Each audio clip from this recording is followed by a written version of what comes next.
ولایت نیوز میں آپ کا خیر مقدم ہے۔ شیخ ابراہیم زقزاقی ایران پہنچے، تہران ایئرپورٹ پر ہوا پرتپاک استقبال۔ نائجیریا کی اسلامی تحریک کے سربراہ شیخ ابراہیم زقزاقی کو لے کر آنے والا جہاز کچھ دیر قبل ہی امام خمینی ایئرپورٹ پر اترا۔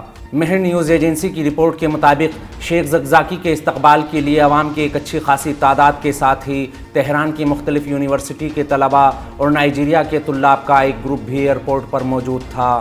تہران میں امام خمینی بین الاقوامی ہوائی اڈے پر نائجیریا کے شیعہ رہنما شیخ زقزاقی کے استقبال کے لیے مختلف طبقوں کے افراد اور تہران کی مختلف یونیورسٹیوں کے طلباء اور نائجیریا کے طلاب پرجوش انداز میں منتظر تھے۔ استقبال کے لیے آنے والے لوگوں نے اپنے ہاتھوں میں شہید جنرل حاج قاسم سلیمانی اور شیخ زقزاقی کی تصاویر اور پلے کارڈز اٹھا رکھے تھے، جن پر مختلف نعرے درج تھے، جیسے شیخ زقزاقی ایک حقیقی مسلمان نمونہ، شیخ زقزاقی افریقی اتحاد کی علامت، زقزاقی ایران اور افریقہ کے درمیان ایک رابطہ اور تعلق۔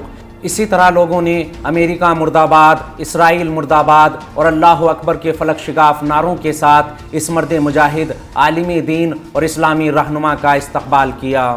ایران کے اسلامی انقلاب اور امام خمینی سے متاثر ہو کر زقزاقی شیعہ ہو گئے اور نائجیریا کی اسلامی تحریک کے قیام کے ساتھ ہی انہوں نے نائجیریا اور اس کے پڑوسی ممالک میں 300 اسلامی اسکول قائم کیے۔ انہوں نے شیعوں کو مالی، طبی اور تعلیمی خدمات فراہم کرنے کے لیے خیراتی ادارے بھی قائم کیے۔ اس خبر میں فی الحال اتنا ہی۔ قومی، بین الاقوامی اور عالمی اسلام کی اہم خبروں سے باخبر رہنے کے لیے ولایت نیوز سے جڑے رہیے۔